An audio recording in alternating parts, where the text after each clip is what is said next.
What's up, everybody? And let's get into episode 2 of Helstrom. And this episode is entitled Viaticum. And there's a lot I want to go over here with my notes, but let's start off with the synopsis really quick. Now, a horrific accident leaves Daimon and Gabriella fighting to save a man's soul, while a darker force attempts to stop them.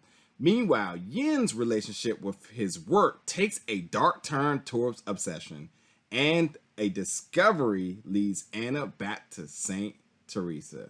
So, we're starting off this episode basically with Anna. Now, Anna, the sister of Damien, who, appeared at the end of episode 1. Well, now she's in Portland, obviously, after Damien called for help. But let's actually reel back to how and why she got there. Now, with the beginning of this episode, we got to kind of go back into her childhood about, basically where did her and her dad go, about her being kidnapped by her dad, and shall I say, just the dad shenanigans and the things he's up to. But at the same time, too, we get to see what really drove her into wanting to go to Portland. Because initially she was kind of dismissive of the call, but like, what was really the driving factor that made her make her decision in going? Not only just that, we get to see a little bit more of a glimpse of her power. Now, episode 1, we got to see a little bit with a little bit of question marks as to how it's working. But this one, I think we get a little bit more of a definitive answer as to what type of power she possessed. And not only just that, too, we get to kind of see how did she prioritize things in her life as far as it being personal, business sake. What did she put forth when it comes down to decision and prioritizing the things and ways that goes about in her life? So we get to see that. But the best part instantly of this episode is the conversation between the siblings. They are so drastically different, from how they talk to how they order food to who's the bigger asshole, who's the most nonchalant. They're just so different, and it's so good to see that, because I like it being that way. I think that sibling rivalry sort of solid thing is always fascinating to me, and I just love that we get to see this on display of just how different they are. And although they're siblings, like, you can tell that them being split at birth clearly means that they were just cut from two different cloths as far as how they were raised. So we get to see that on display. But also putting things into perspective is, what's happening with Victoria, mom. And the demon is growing stronger and the body is growing weaker. So she just doesn't have much time. But they figure if they put their powers together, there's a chance that they can pull the demon out of her. But they got to get on the same page, because Anna has a little bit of animosity towards Damien, because Damien has been with his mom as the primary caretaker and guardian for the last 20 years. He's got to visit her and spend time with her in the last 20 years, regardless of the state of where she's at. He's had that time where Anna has not. She has been denied visitation, and so she has not seen her mom in 20 years. And that has brought some sibling conflict between the two of them, as you see that expressed in different ways throughout this episode. But at the same time, Anna just doesn't play by the rules. She only plays by her rules.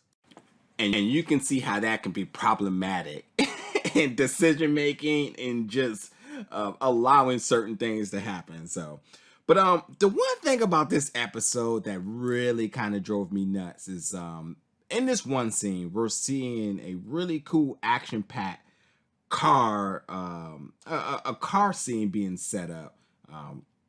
Clearly a collision of some sort, and it comes together really nice, but then they cut it, and I wish they had just seen the before, the beginning, and after of it in one shot, where you see it, pretty much foreshadowing that the crash is going to happen, and then they cut.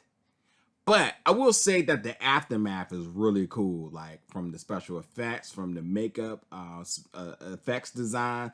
It's all done really well, like, without a doubt. But I just wish it had just been a one shot of some sort, or we would have just seen the events play all the way through. So I was a little bit bummed about that. But at the same time, too, with, all this kind of coming about, and much like I read into in the synopsis, like, there's a human who needs help. And we see the difference between the siblings again, because where Damien and Gabriella are leaping to help a person. Anna just doesn't care. She doesn't even leap at the opportunity at all. So we kind of see them go their own way. They're two separate ways here for a moment. Where Damien and Gabriella. Now, again, I talked about Damien in the first episode just being an asshole, especially to Gabriella. But now we see him trying to be a little bit nicer to her, trying to get to know each other. And in that note, they go a little bit fond. A little bit of a friendship is happening because Gabriella asks about his past and his powers, and he opens up about it. He also explains to them, which I think is really significant, about who is truly the strongest in that family. And without a doubt, they says like, yeah, I know mom is pretty bad, but like father was like way worse, way stronger, way more powerful. It's not even a question. But at the same time, too, on the other end, we get to see Gabriella. We get to hear a little bit about her backstory, about truly how she says she's seen the worst in humanity, and like, you know, pursuing to be a nun and hang with Damien, the things they see, you know, she's totally on board of. She's not deterrent about any of this at all. She's not creeped out because she's seen the worst of the worst. So anyway, so we know Anna has left her town. So what's happening back home there? Well, caretaker is like, hey, look, Anna's missing. I gotta go protect her. That's his job. They're family. They're friends. And it's his sworn duty to make sure that she's okay. So we see him having a conversation about his where he's going to have to pack up and go figure out what's going on. You got to track her down. You got to go protect her. So we see a quick conversation with somebody. I believe the name was Lester, and I'm just going to throw that out there because I have no clue what's to come with this character, but it seemed to be a really significant conversation, not only because of what his intentions were to go protect her, but like why this lady that he's having this conversation with, don't know. But at the same time, Chris Yen, the business partner of Anna, is like, yo, we got a business to run. You're not here. What do you want me to do? And Anna is just doing what she does. Well, while Chris is hanging back at shop, he seems to be gotten himself into something. And now that one-eyed skull with the symbol on his head that we've been seeing a lot of, there seems to be something going on here a little bit more beneath the eye. So we're gonna have to keep an eye out on Chris and this skull in the future in future episodes.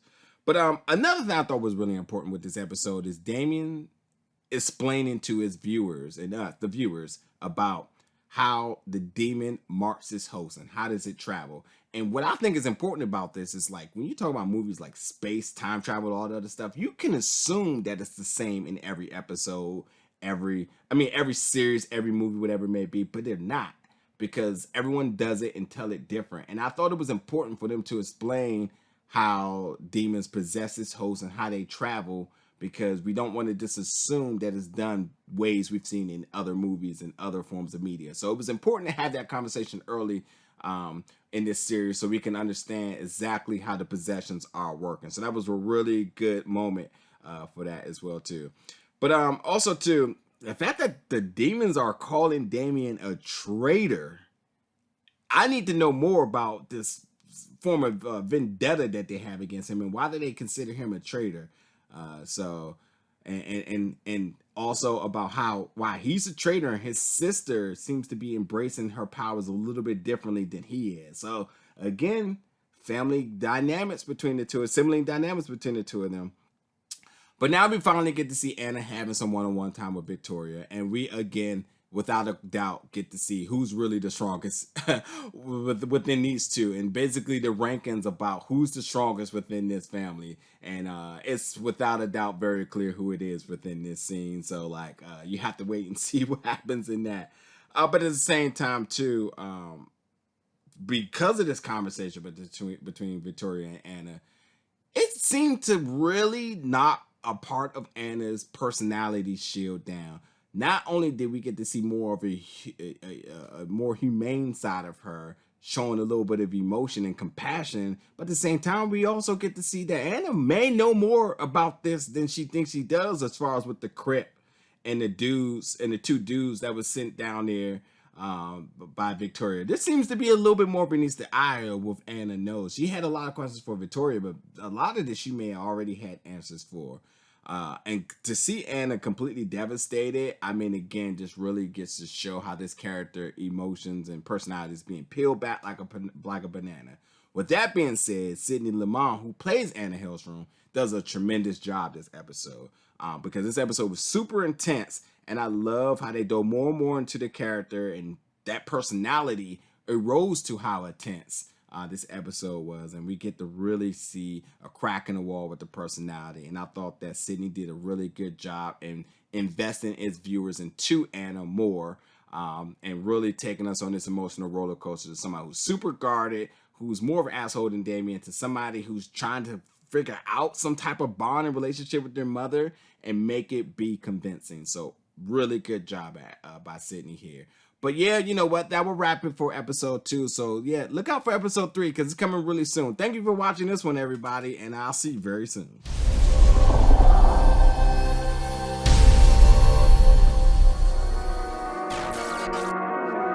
I